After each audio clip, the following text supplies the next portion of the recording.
മറ്റൊന്ന് റിപ്പീറ്റഡ് ആയിട്ടുള്ള അഫർമേഷൻസ് ആണ്. അതായത് പോസിറ്റീവ്ലി നമ്മളെ ഗോൾസിലേക്ക് എൻകറേജ് ചെയ്യുന്ന രീതിയിൽ, മോട്ടിവേറ്റ് ചെയ്യുന്ന രീതിയിലുള്ള പോസിറ്റീവ് ആയിട്ടുള്ള അഫർമേഷൻസ് എന്ത് ചെയ്യാം, യൂസ് ചെയ്യുക എന്നുള്ളതാണ്.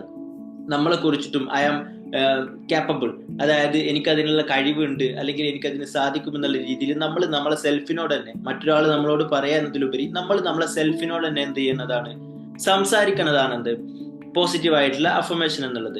ദെൻ മൂന്നാമതായിട്ട് വരുന്നത് മെഡിറ്റേഷൻ എന്നുള്ളതാണ്. ഈ മെഡിറ്റേഷൻ എന്നുള്ളത് നമ്മളെ മനസ്സിനെ അല്ലെങ്കിൽ നമ്മളെ മൈൻഡിനെ കാമാക്കി നിലനിർത്താൻ വേണ്ടിയിട്ട് സഹായിക്കും എന്നുള്ളതാണ്. അതുകൊണ്ട് തന്നെ ഒരുപാട് തോട്ട്സ്, ഏകദേശം 32,000 മുതൽ 72,000 ചിന്തകൾ എന്ത് ചെയ്യുന്നുണ്ട്, ഓരോ ദിവസവും നമ്മളെ മനസ്സിലൂടെ കടന്നു പോകുന്നുണ്ട്. ഇതിൽ നിന്നും നമുക്ക് ആവശ്യമുള്ള ചിന്തകളെ പെറുക്കിയെടുക്കാനും അതിലൂടെ നമ്മളെ ഗോൾസിലേക്ക്, നമ്മളെ ലൈഫിലേക്ക് ആഗ്രഹിക്കുന്ന രീതിയിലേക്ക് നമ്മളെ മനസ്സിനെ ട്യൂൺ ചെയ്യാനും എന്ത് ചെയ്യും, നമ്മളെ സബ് കോൺഷ്യസ് മൈൻഡിനെ നമ്മൾ മെഡിറ്റേഷൻ